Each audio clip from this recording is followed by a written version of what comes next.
Well, good afternoon, everybody. The Nifty has lost over 2.5% this week, even as markets seem confused about the impact of this government's cash ban on the Indian economy. And to help us get a clearer picture, we have with us Kenneth Andrade, the founder and CIO of Old Bridge Capital. First of all, thank you so much for joining us, Kenneth. A lot of noise has been made about the impact that demonetization will have on the Indian GDP growth and the corporate earnings growth. My question to you is, in your opinion, do you really think this is a temporary phenomenon, or it could extend beyond that 2-3 quarters that everybody is talking about? Well, it's a temporary phenomenon. It depends upon how you define temporary. Okay, and my sense is when a speeding car hits a wall, it comes to a standstill before it gets repaired and moves on, right? So I think that's the only analogy I'd like to use for something like this. So you brought this entire economy to a grinding halt because capital flows in the entire system, or liquidity in the entire cash system has actually come down quite significantly. So you're going to take a pause. You're going to take a long pause before you start rebuilding it all over again.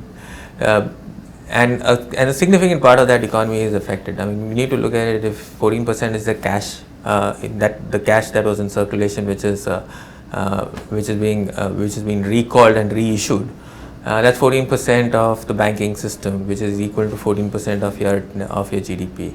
So I think we're going to struggle with this number for some time. I don't think 1 quarter or 2 quarters will answer or even 3 quarters will answer this. My sense is it'll take at least a year and a half before we see some kind of stability. Okay, my sense is more year and a half than a year before we see some kind of stability with the entire environment. Okay, so what's happened is done and over, but from the Prime Minister's address, it seems like he's indicated that there's a lot more yet to come with respect to handling black money and corruption. So are you anticipating any more surprises to come that could really derail or slow down the Indian growth story? Oh, I'm not anticipating anything, and this doesn't change the long-term patterns of how the economy will evolve itself. Like I said, temporary is depending upon how you define temporary. I mean, my temporary sense is between 18 months, maybe 24 months. Okay. Post that, we should be quite okay. I mean, from my purview, whatever comes, I basically would like to look at the data first that comes through and see which part of the economy get impacted, and then move the analysis forward.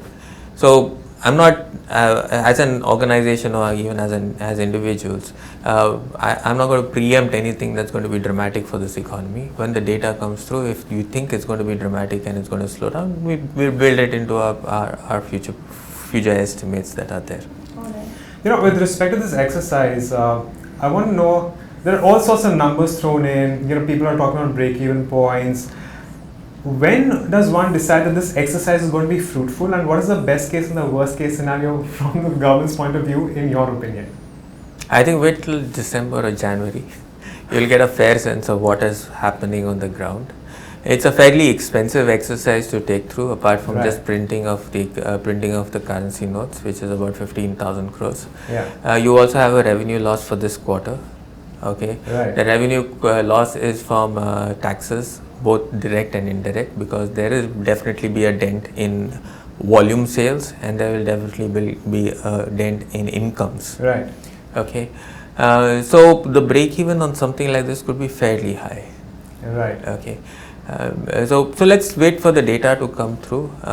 My sense is we shouldn't preempt anything that is not in public domain, or we're making a guesstimate on. Right. But the number is fairly high for the economy, for this exercise to break even. All right, but you don't want to give us a number right now. You just want to wait out on it. Well, I'll be with consensus. Okay, so the consensus that I basically probably the banking system is talking about 5 lakh crores of currency which will not get back, which will not be deposited with banks. Right. Okay, which extinguishes the liability side of RBI.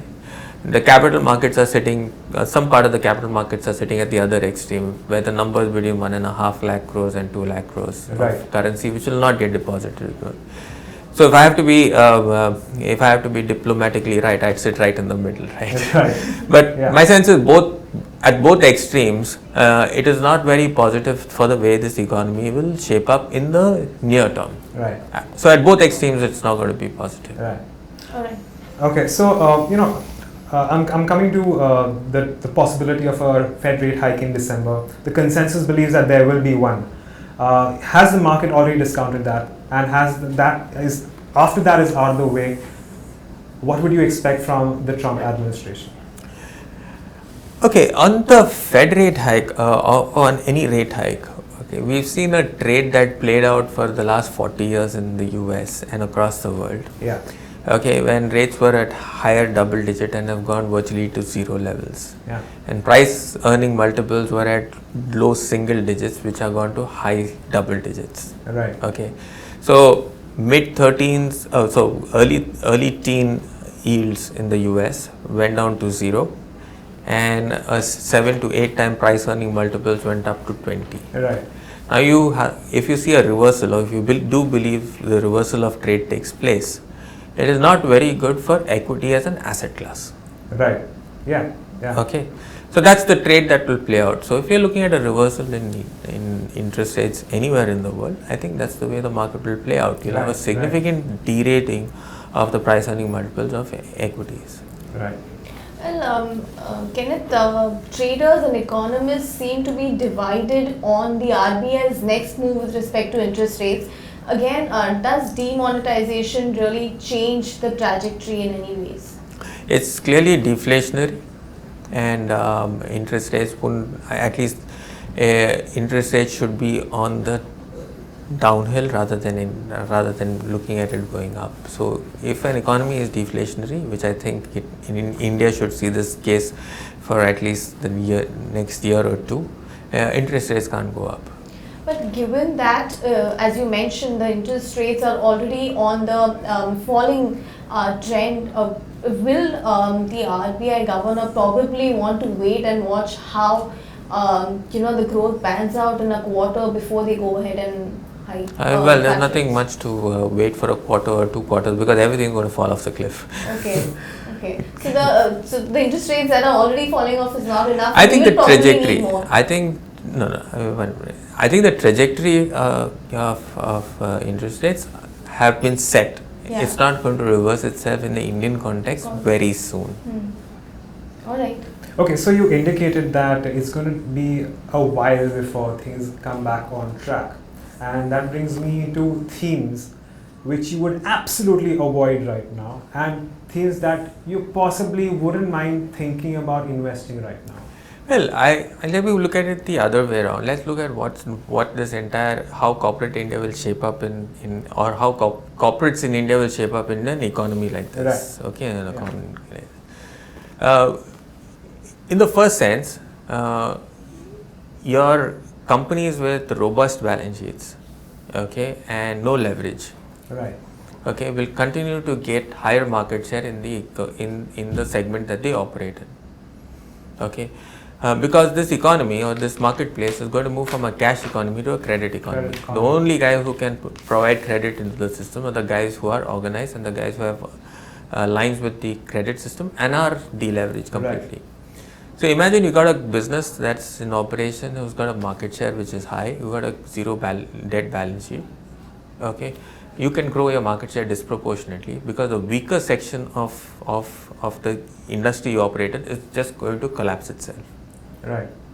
Okay, so you're going to consolidate the business significantly faster than you've ever seen before. Now, this is not just because demonetization. There are two things that have come in. GST with demonetization is actually going to consolidate the business significantly faster. Right. Okay. The second is what happens with the government's balance sheets. So we very clearly see on the expenditure side, interest rates are going to come down, and government is the largest borrower in the entire system. Quite obviously, his expenditure levels are going to come down. At the other end, okay, he could choose to get a capital receipt from RBI. Right. So you're getting a company or you're getting a government which is getting a capital receipt, plus he's got lower expenditure. Right. So you've got a balance sheet which is shrinking. Now that's my best case of buying a company. Right. Okay, Yeah. and in this case, it's the government of India. Right. Yeah. Okay, so not everything is negative. I think this is a huge positive, but like I said, the situation or the timelines could be completely different in both cases. Right. Okay, near term, I think it's a long pause for capital markets.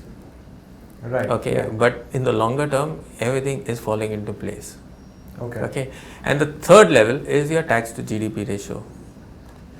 Right. If all of this cash comes into the entire system, your tax to GDP ratio goes only one way, which is higher. Right. Which again goes back to the government's balance sheet. Okay. Now the government becomes very integral part of this entire economy. Right? This one balance sheet has to do a lot of heavy lifting for the next 2 years. Right. Yeah. Okay, and we've got to define as to where he will put money to work. And that's going to be places where this economy or some of the companies in this addressing that part of the government balance sheet will tend to flourish. Right. Right. Right. Okay, so you got a big spender, or you got the you got the making of a very big spender in terms of the government. At the other extreme, you got consolidation of the corporate environment. And once you consolidate that corporate environment, you have few corporates targeting bigger spends. Right. Okay. Yeah. So it makes the case very simple of where you want to be. Right. Yeah. Okay. So I said, let's look at it on a quarter to quarter basis. We'll know exactly where the government is going to spend. Right. Right. So things to avoid. I mean, it's very simple. What you avoid. So from an investment framework, avoid everything which is expensive. Okay. Okay. So that's my sense of how a portfolio necessarily needs to get constructed. Right. Second is I think from a segment point of view, it's reasonably bad for consumers and a consumption economy. But I'm not the first one to say it. I won't be the last one to say it. And I think by the time December results will come in, you will see that a lot of managements will be reciprocating something very similar. Right. Okay. So, actually, I should have asked this question before I answered this one. But in any case, we have seen some correction in the large caps. And, Nifty, of course, has come down significantly. That means that you're still not viewing the Nifty as reasonably valued right